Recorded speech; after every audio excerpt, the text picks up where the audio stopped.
If you live in the United States, this is already affecting your life, your grocery bill, your medicine, your job security. And almost nobody is explaining why.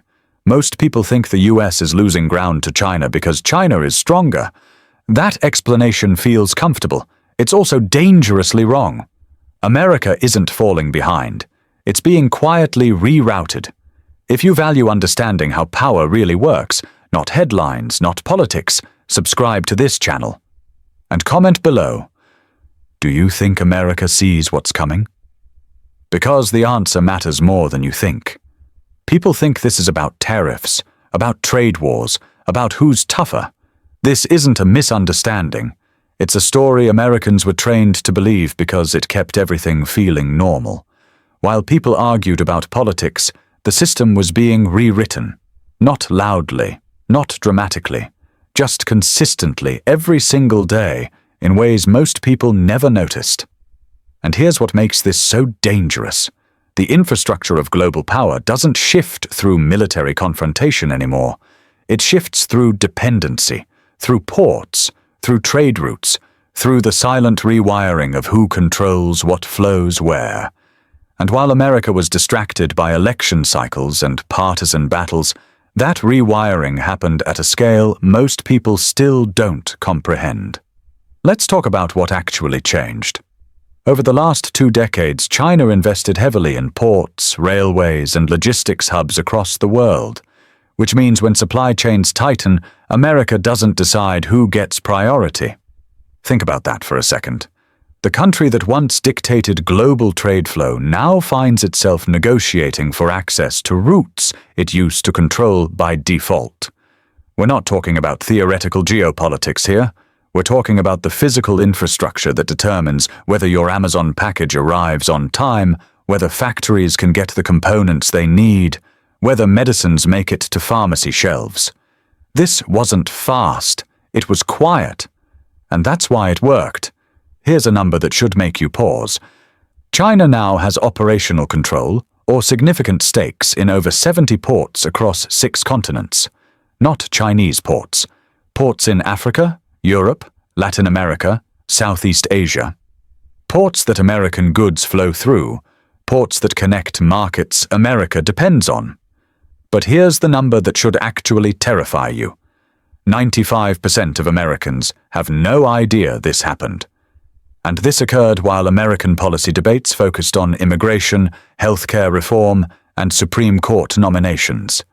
None of those issues are unimportant, but while Americans watched their domestic theater, the global stage was being rebuilt without them. The infrastructure that underpins American economic power, the assumption that global trade routes would always accommodate American priorities, that assumption is no longer guaranteed. It's not even probable anymore. But here's where it gets more complex than simple competition. China didn't build these connections to declare war. They built them to create a world where war becomes unnecessary, where the option of confrontation becomes too costly for everyone involved, including America. This is strategic patience at a level most Western political systems aren't designed to understand. American politics operates in 2-year and 4-year cycles. Chinese planning operates in decades. And when one side is playing chess while thinking 3 moves ahead, and the other side is playing checkers while thinking about the next election, the game's outcome becomes predictable. This isn't an insult to American intelligence. It's a recognition of systemic constraints. Democracy has enormous benefits, but long-term strategic continuity isn't always one of them. This isn't a 20-year problem. This is a 3 to 5-year problem hiding inside a calm economy. You won't wake up to a collapse. You'll wake up to fewer options, higher costs, less leverage. And here's what that actually looks like.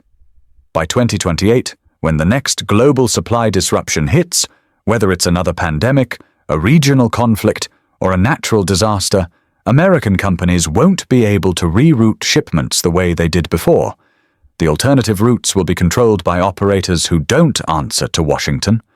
The backup suppliers will be located in countries whose first call isn't to the US State Department.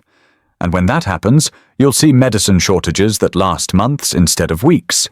You'll see grocery stores explaining that entire categories of products are indefinitely unavailable.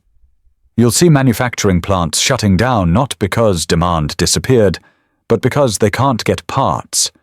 Empires don't fall loudly. They fade quietly until the rules no longer bend for them. And the terrifying part isn't that this could happen.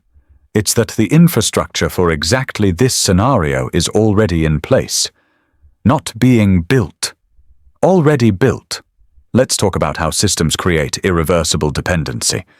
Jeff Bezos didn't beat competitors by being faster.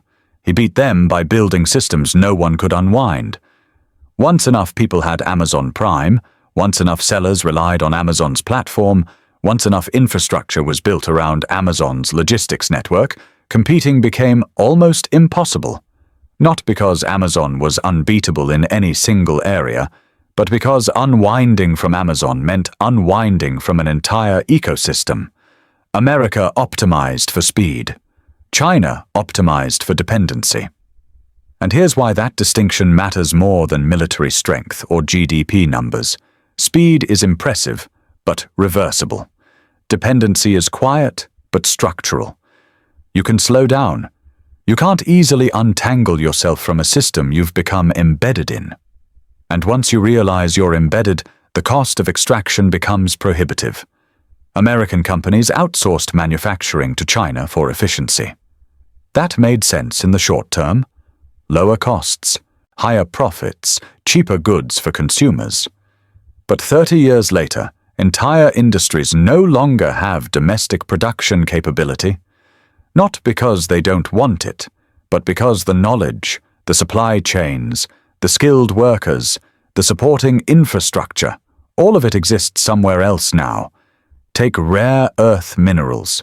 17 elements that are absolutely critical for everything from smartphones to military equipment to wind turbines. China controls 90% of global processing. Not mining, processing. The minerals exist in other countries, but the knowledge of how to refine them efficiently, the facilities that can do it at scale, the entire supply chain, that's in China. And rebuilding that capability in America doesn't happen with a policy announcement. It happens over decades, if it happens at all. And during those decades of rebuilding, if it ever starts, America operates from a position of need rather than strength. That shift from strength to need, that's what changes everything about how power works. Here's a story that illustrates how this plays out in reality. Sri Lanka needed a port. They didn't have the capital to build it themselves. China offered to finance it through their Belt and Road initiative. The terms seemed reasonable. The port was built. It opened in 2010. It was named Hambantota Port, and it was supposed to be a symbol of Sri Lankan development and sovereignty. Trade increased.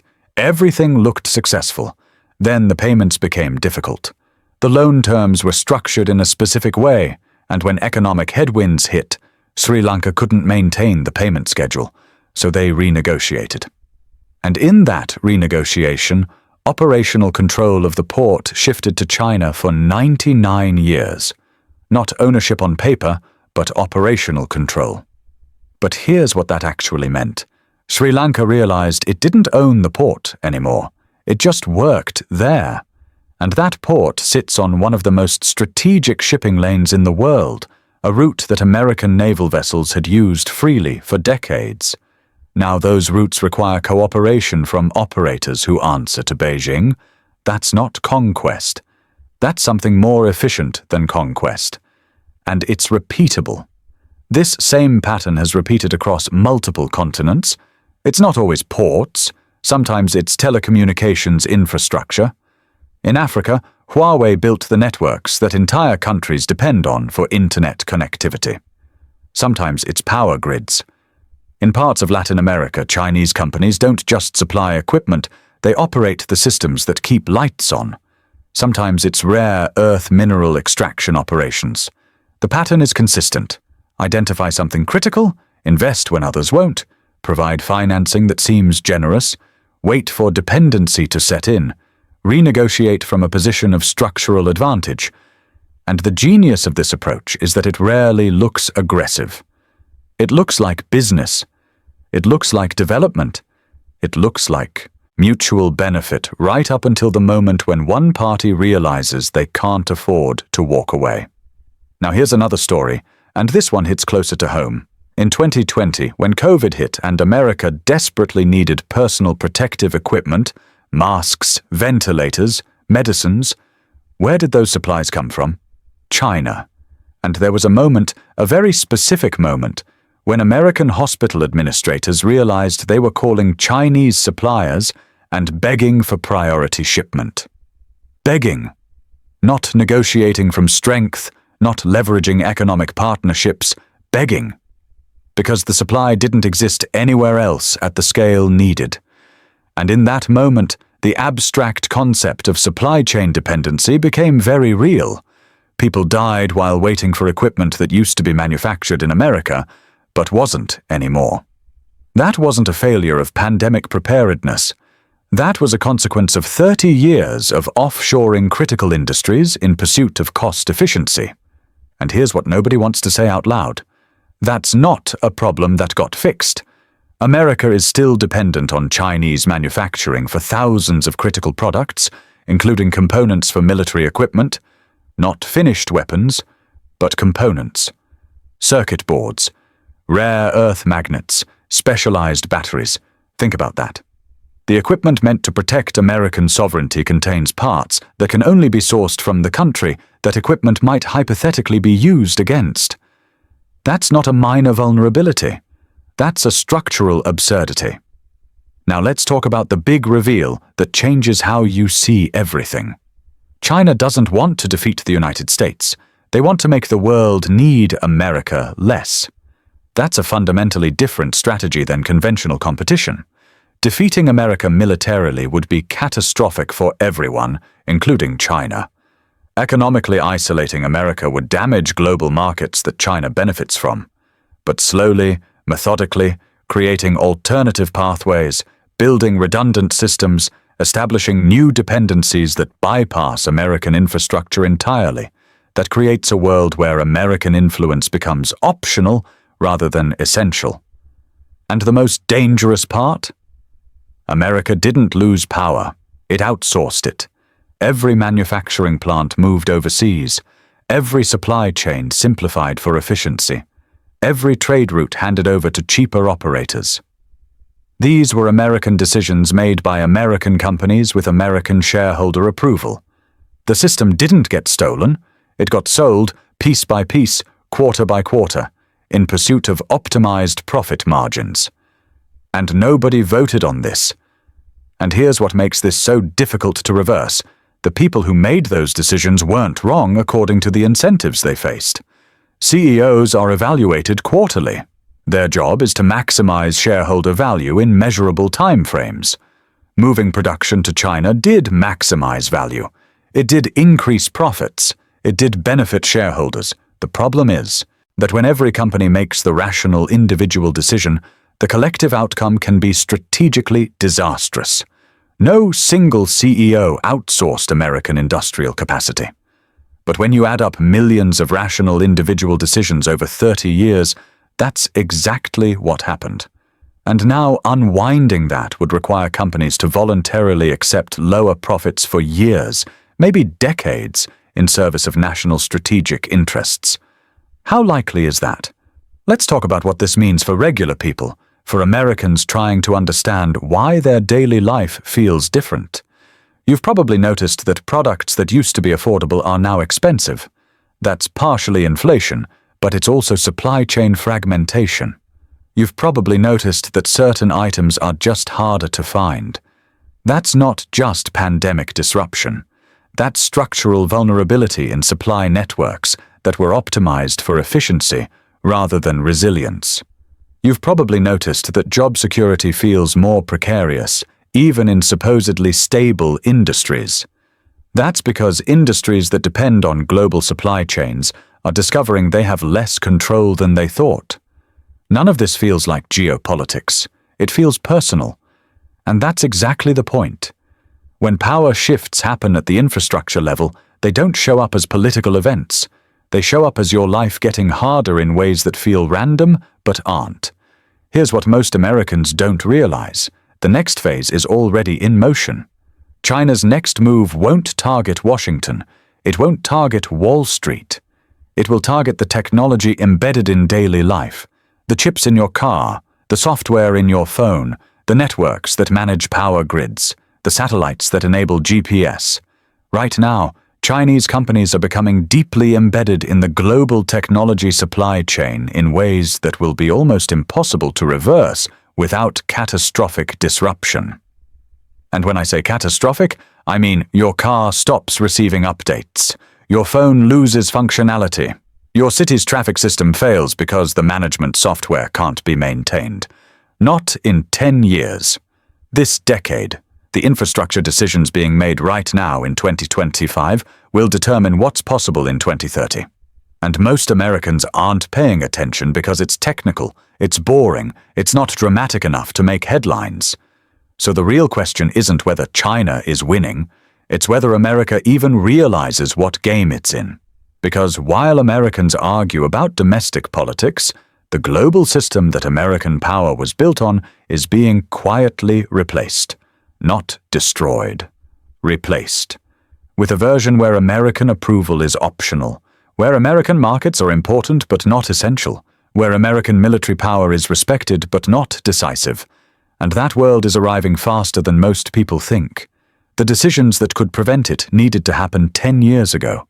The decisions being made now are about damage control, not prevention. Here's what happens next, and this is the part nobody's talking about. China's real target isn't infrastructure you can see, it's infrastructure you can't. Undersea cables that carry 99% of international data. Satellite networks that enable global communication. The software protocols that run the internet. Control those, and you don't need to control ports or factories. You control information flow. You control what people see, what they know, what they can access. And that target? It's already in play. Right now, in 2025. And most Americans won't hear about it until something stops working, until a service gets cut off, until access becomes conditional. And when that happens, it won't feel like geopolitics. It will feel like your internet got slower, like your streaming service lost content, like your bank's app stopped working reliably. Small disruptions that add up to systematic control. And by the time people connect the dots, the system will already be too embedded to challenge without massive cost.